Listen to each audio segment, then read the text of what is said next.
malheureusement ça donnait un très mauvais résultat car déjà mon nez se bougeait à chaque fois que j'essayais de parler. Allez savoir pourquoi.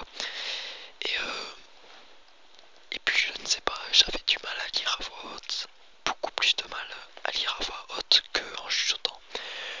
Donc du coup j'ai décidé de vous faire des vidéos simplement en chuchotant. Et en plus j'ai un ami qui me suit pour me donner son avis et tout. Il m'a dit ta vidéo sur le chapitre 2 m'a fait bailler car elle m'a reposé. Il ne l'a peut-être pas dit comme ça exactement, mais pour résumer ces mots, c'est à peu près ça. Donc c'est pour ça aussi que j'ai décidé de continuer les vidéos en chuchoté. Et j'espère que ça vous plaira toujours autant. Et que pour les personnes qui ont suivi mes 3 premières vidéos, eh bien vous continuerez à les suivre.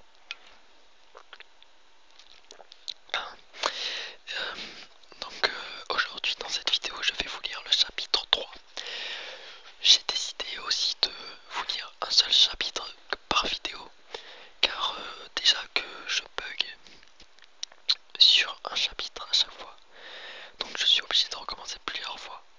Alors si en plus j'inclus 2 chapitres en une seule vidéo et que je dois supprimer alors que j'ai très bien réussi le chapitre 3 et le 4 je me trompe complètement, j'ai plein de fautes et tout, et bien je serais un peu déçu de devoir supprimer le 3 et alors enfin comment dire, je serais un peu déçu de devoir supprimer quelque chose de réussi car dans la seconde partie de la vidéo il y a quelque chose de raté.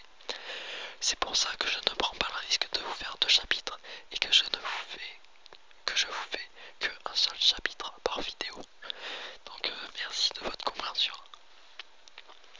Et nous allons commencer tout de suite la lecture du chapitre 3. C'est parti, bonne vidéo.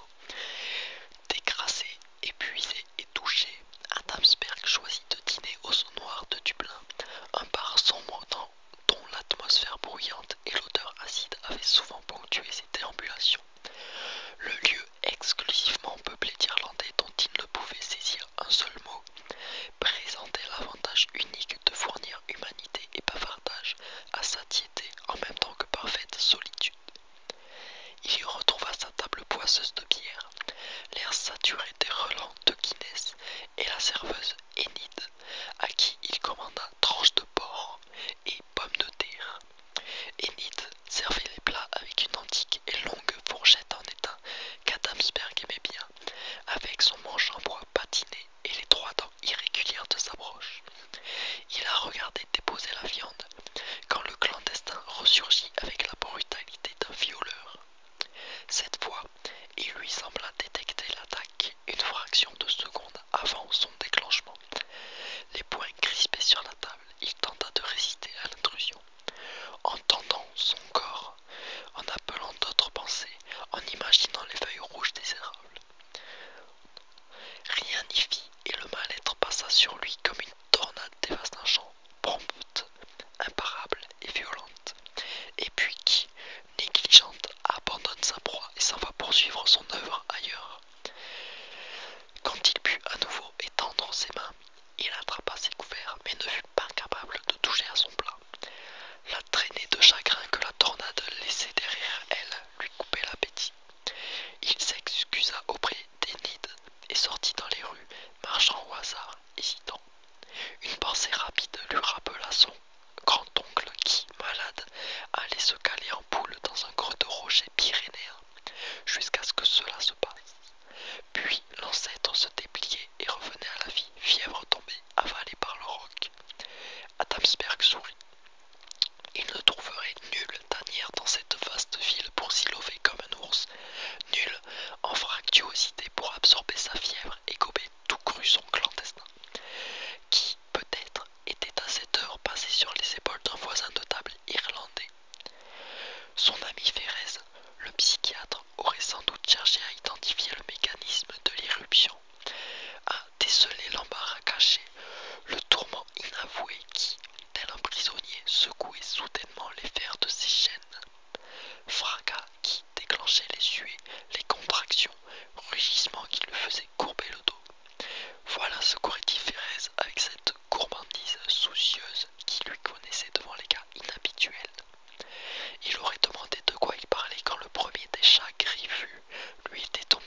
ce moment, et donc bien avant tout palabre sur Camille ou le Canada.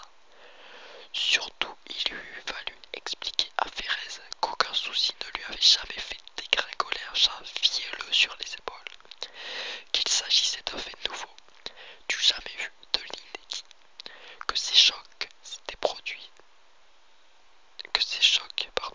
il y a eu un petit bruit là, que ces chocs s'étaient produits dans des postures et des lieux différents, sans le moindre élément pour les relier. Quel rapport entre la brave Enid et son adjoint Danglars, entre la table des eaux noires et le panneau d'affichage, entre la foule de ce bar et la solitude du bureau. Aucun, même un type aussi fortiche que Pérez, se casserait les dents là-dessus et refuserait d'entendre qu'un clandestin était monté à bord. Il frotta ses cheveux, ses bras et ses cuisses, réamorça son corps. Puis il reprit sa marche, s'efforçant de recourir à ses forces ordinaires. Déambulation tranquille, observation lointaine des passants, esprit voguant comme du bois flotté. La quatrième rafale s'abattit sur lui près d'une heure plus tard, alors qu'il remontait le boulevard Saint-Paul à quelques pas de chez lui. Il plia sous l'attaque, s'appuya au réverbère, se figeant sous le vent du danger.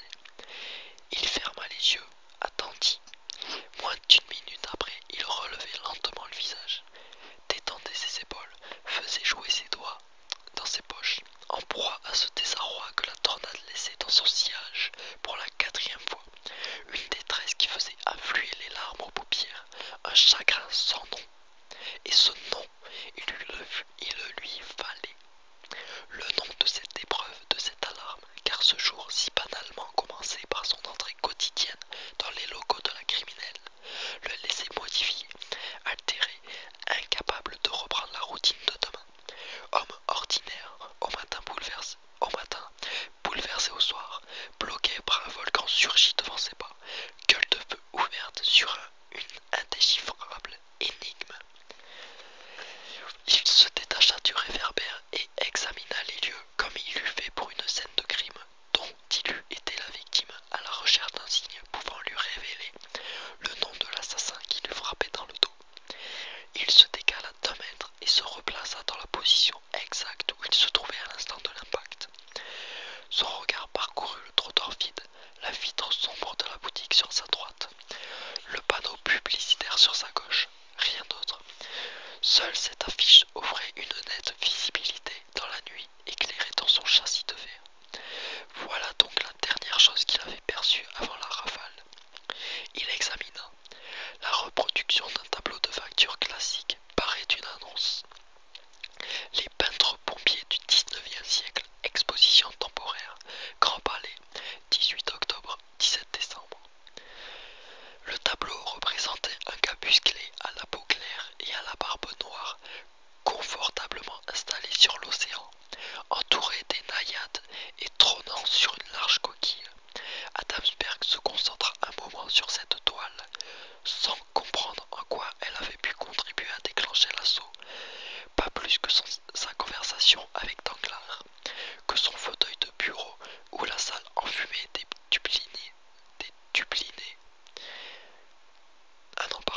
Dubliners, voilà. Et pourtant, un homme ne passe pas ainsi de la normalité au chaos sur un claquement de doigts. Il faut une transition, un passage. Là, comme ailleurs, et dans l'affaire d'Hernoncourt, il lui manquait le clair-obscur, le pont entre les rives de l'ombre et la lumière. Il soupira d'impuissance et se mordit les lèvres, scrutant la nuit où rôdaient les taxis avides. Il leva un bras, grimpa dans la voiture et donna au chauffeur l'adresse d'Adrien Danglars. Voilà pour ce 3e chapitre. J'espère que la vidéo vous plaira autant que les précédentes. Enfin, j'espère surtout qu'elle vous plaira autant que le chapitre 2. J'ai malheureusement encore un petit peu bugué dans cette vidéo. J'espère juste que vous comprendrez que ce n'est vraiment pas facile pour moi de faire ces vidéos. Mince, pardon, excusez-moi pour l'image. J'avais oublié que je filmais avec mon téléphone. Oui,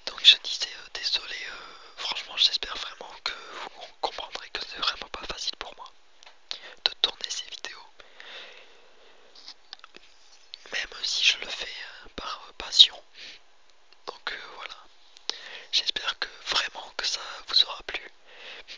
Comme d'habitude, mettez un pouce bleu si ça vous a plu ou un pouce rouge si ça vous ne plaît pas. Si ça ne vous a pas plu, pardon, c'est mieux. Comme ça, je pourrai m'améliorer. Et n'hésitez pas à vous abonner pour continuer à suivre mes vidéos. J'essaierai d'en sortir une par jour, mais des fois il y en aura peut-être deux. Et des fois pas du tout, je ne sais pas. Donc voilà. N'hésitez pas à laisser un commentaire pour me dire que ce que je dois faire pour m'améliorer. Ou même si ça pour m'encourager encore plus.